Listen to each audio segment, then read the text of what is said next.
Health News tonight, a warning for a widely prescribed antibiotic commonly known as Z-Pak. The Food and Drug Administration says that it could trigger potentially irregular heart rhythms in some patients. News 8 medical reporter Jocelyn Menta in News 8 Control with more on why this is a reality check for patients and doctors. Jocelyn. Sonia, Darren, those irregular heart rhythms could be deadly. I'm not one of them, but a lot of people call their doctor when they're sick requesting Z-Pak. Now, the FDA says doctors should really check into a patient's cardiac history before prescribing the popular antibiotic.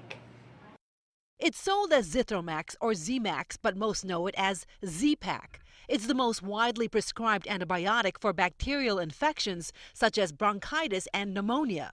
But the Food and Drug Administration warns it could be deadly for some patients with heart problems. We've known that medicines like Zithromax and drugs like it in some other classes can disrupt the electrical rhythm of the heart. Dr. Zane Saul, chief of infectious diseases at Bridgeport Hospital, says the FDA advisory comes on the heels of a big study. They looked at deaths due to arrhythmias on patients that were on various antibiotics, and people that were on Zithromax had higher fatal arrhythmias than people that were on other antibiotic therapies. Those especially at risk, patients with a disorder linked to the heart's electrical cycles, and people with slow heartbeats. They need to make sure that they tell any doctor that would prescribe an antibiotic that this is my medical history. The drug's maker, Pfizer, has updated labels to underscore the FDA warning.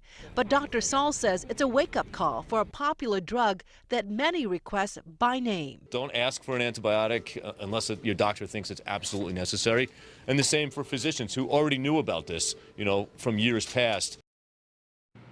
Dr. Saul points out, just like other drugs, antibiotics do come with side effects. For some, it can even be fatal. The bottom line, he says, we all need to be careful when taking medications, including antibiotics. Back to you.